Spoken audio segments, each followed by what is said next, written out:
Welcome to Fun Friday at Functionized. The guy that I was about to introduce, Dr. Brandon, is already here on set. Go figure, he's been here all day. Today we're going to talk about obesity, genes, cancer? Yeah, cancer, why not? This is exciting. I'm enjoying the new part of the set a little bit. That's here. why we're standing up and so much excitement. That's so short. She's actually sitting, you can't actually tell. So, Dr. Brandon, let's get right to it. Sure. Does genetics affect obesity? There are genes that slightly increase your chance of being obese. Slightly. So, yes. Not like the jeans you put on. Just kidding. You half ruined one of my jokes later. So I hear so often, I'm only overweight because I'm genetically inclined to be overweight. So what can you tell us about that? It's hogwash. Hogwash, you say?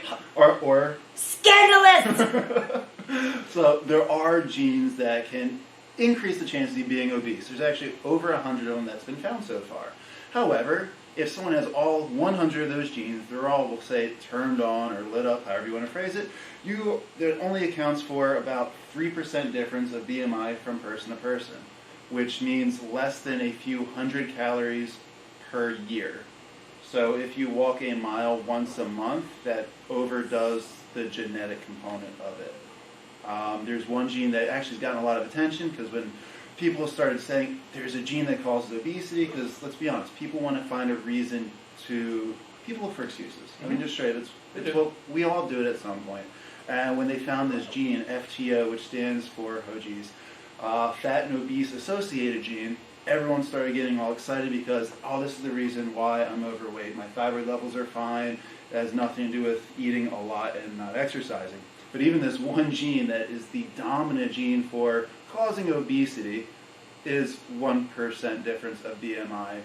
So it came out to someone calculated about 34 extra calories a month. So it's really not clinically significant in any way whatsoever, is it? Not at all. Actually, chewing gum for a day will take care. I was just thinking of that. Really? Out of my head, yeah. I was thinking gum. So yeah, if you have this gene, so the argument, yes, genetics do play a role in obesity, but they really don't. They're there. When it comes down to it, it's all environmental. Meaning it's what you do, which should be good news. I've told this to people before, and they got upset about, like, what, you're saying it's my fault? Mm-hmm. And it's, well, Who yes. put the food in your mouth? I'm just saying. It's environmental. You eat a lot, you don't exercise, you're going to get fat. Even if you eat well and you don't exercise, we end up getting that skinny fat condition at best. Or your metabolism shoots down because your body's not used to eating anything. Your body doesn't realize that you're starving yourself on purpose, and now 500 calories a day and you're still gaining weight. I didn't see skinny fat in my textbooks. So what exactly, you two, is skinny fat? Yes, Ms. PhD.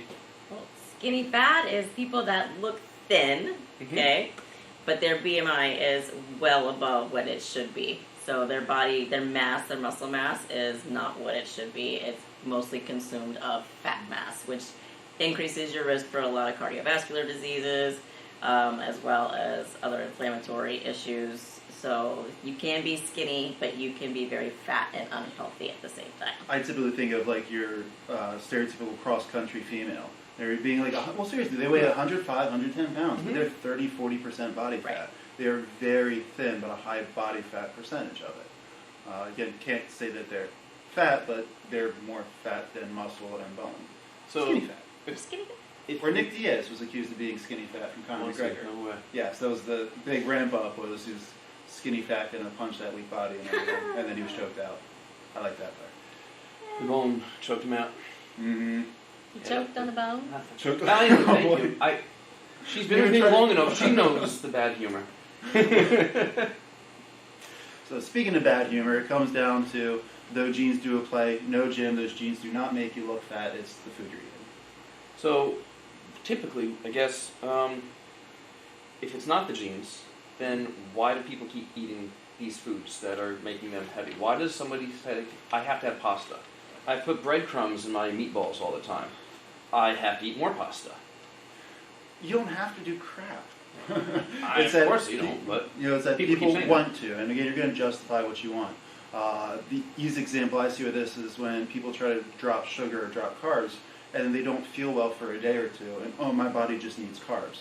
So you're trying to convince me your body needs processed pasta that we did not evolve with or have up until a couple hundred years ago. I'm not buying it. Again, it's the environmental part. You want pasta, you want to have an excuse for it, so you have a bad day, and now you want to eat all of it. Eat your whole day. All of it.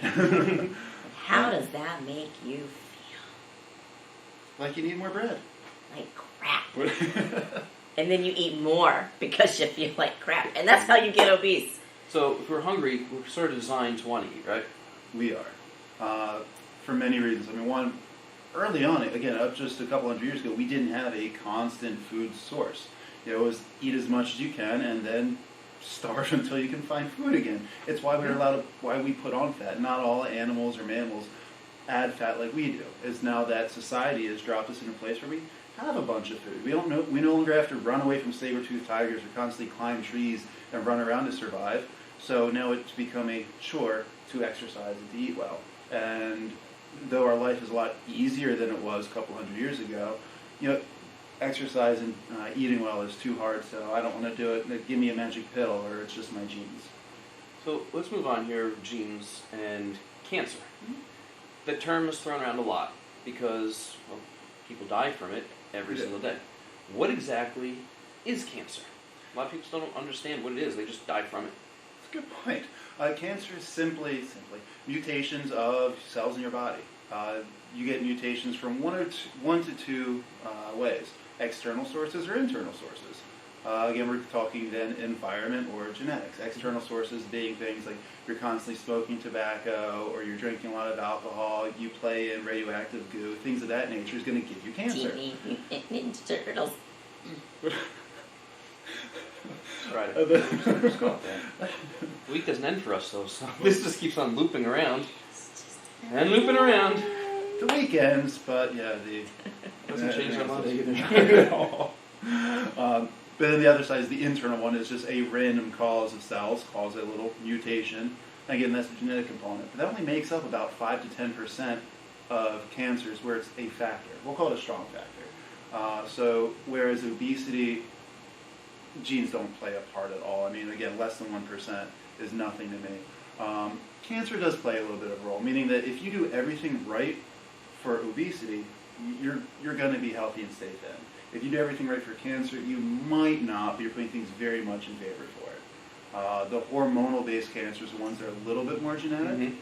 But again, there's so many things that we can do that we don't do, which is why cancers go through the roof right now. I mean, colon cancer is the biggest one that's skyrocketing the last couple of years, and go figure, that comes mostly from our diet. We're having less inflammatory food because the main basis of colon cancer usually comes from inflammatory bowel, Crohn's disease, or something of that nature, where the intestines they're inflamed for years, and that's going to cause cells to kind of thicken up, die, mutate, and then before you know it, we have cancer.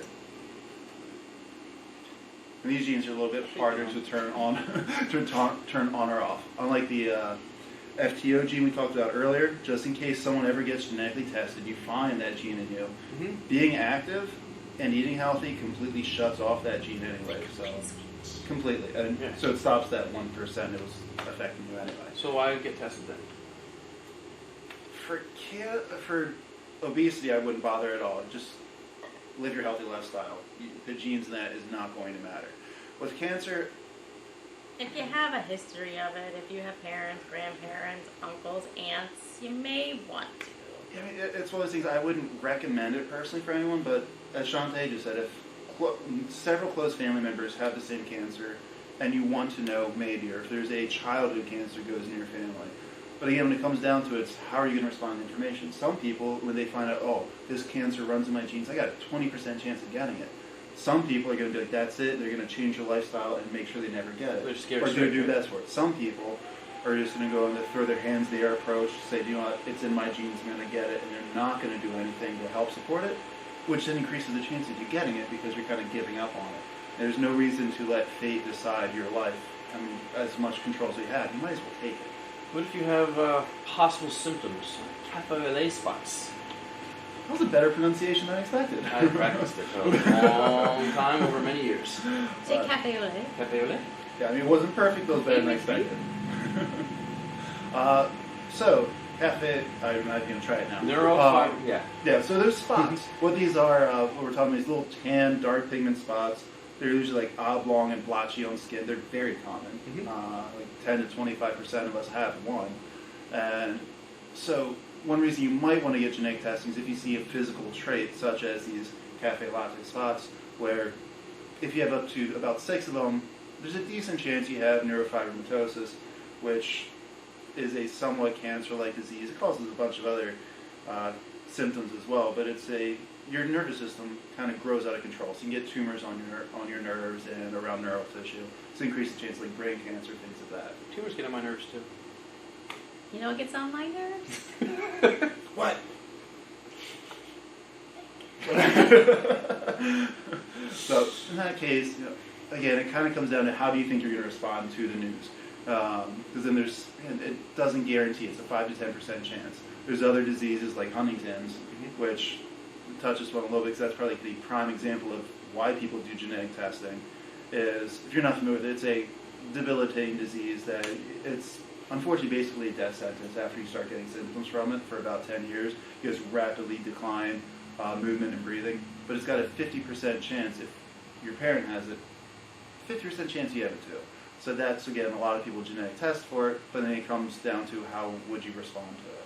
I actually know someone who, I don't know how they are now, but they got tested for it in high school, and they did not respond positively, let's say.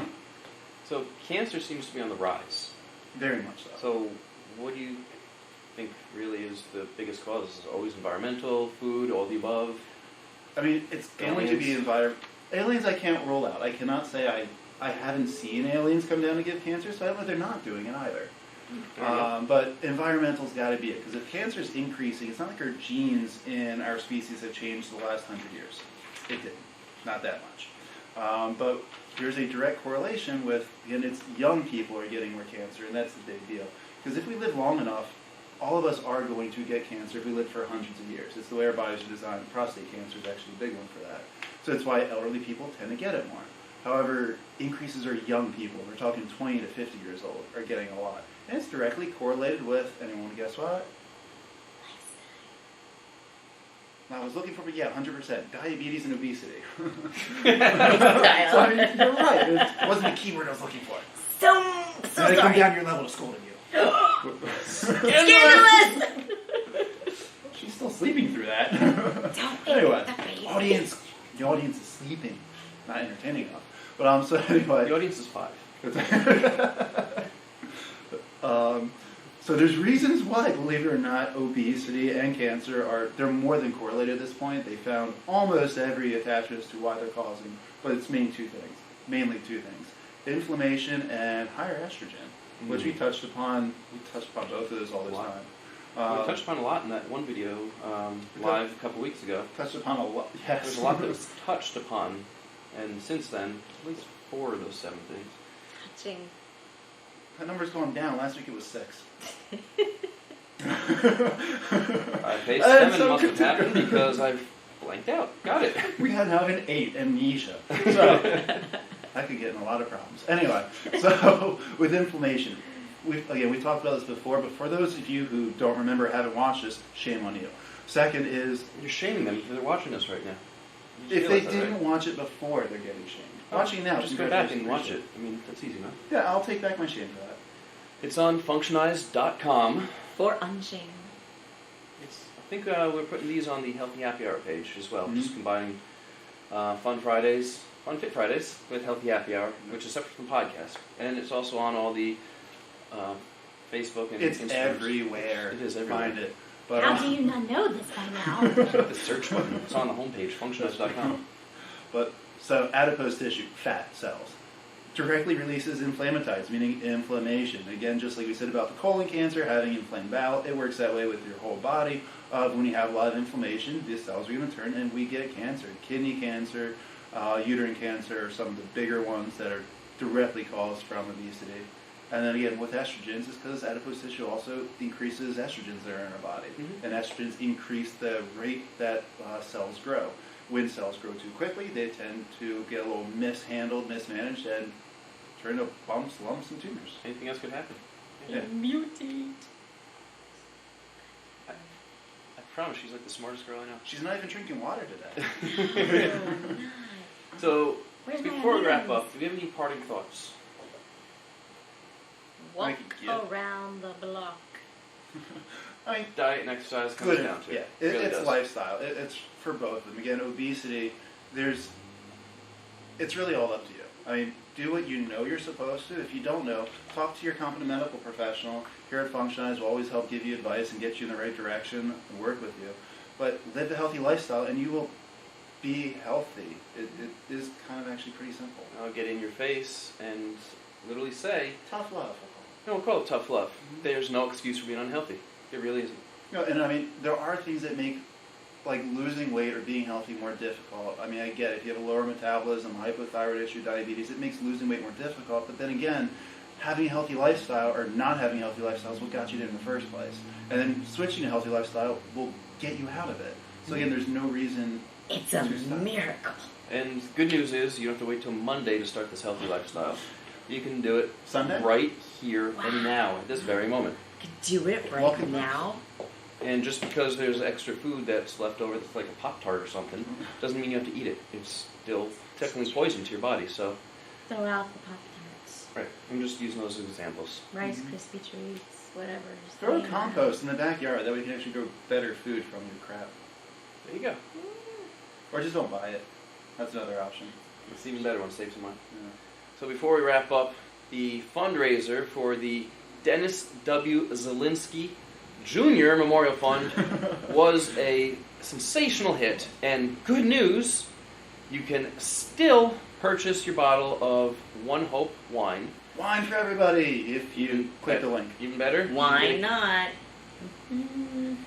Why not get a case? Why not? OneHopeWine.com/event /51533. Booyah, got it right this time. Ooh, yay! Then Is George still matching bottles for bottle? George has already gotten like 10 cases. I think he is still matching. I don't think he'll Let's say keep no. running up George. What's he gonna do? Say he has too much wine? That is not something. That's... Summer on a boat. What could go wrong with too much wine? I'm just saying. The fact that there's no license yet. Or lessons on how to actually drive it. But It's other than art. that, It's like reading the instruction manual. Why bother? Wait till you mess up first. Not advice, by the way. All right. Go ahead. and Support the cause. Drink your wine. Get and your wine. stay tuned buy to your the wine. Keto Size Me film being made now, be coming out when when it it's comes ready. out. When it is ready. I'll be starting the burger eating component in the, what, like 2 weeks? 2 weeks. Approximately? Yep, 2 weeks. So you'll hear about it, I'm sure. So You'll see it. see what Dr. Mike looks like now, and take a mental image. So that's it for me. Dr. Mike, thank you for being here again on Fun Fit Friday. Had a crap ton of fun with you. Woo again. Beauty Brains Braun, Shantae, you're amazing. Scandalous. Yes. Live audience members. Half alive. Thank you again for being with us. We'll see you on Tuesday night for Healthy Happy Hour, and we will see you again here next Friday. As always, live functionized. Woohoo! Wrong arm. Woohoo!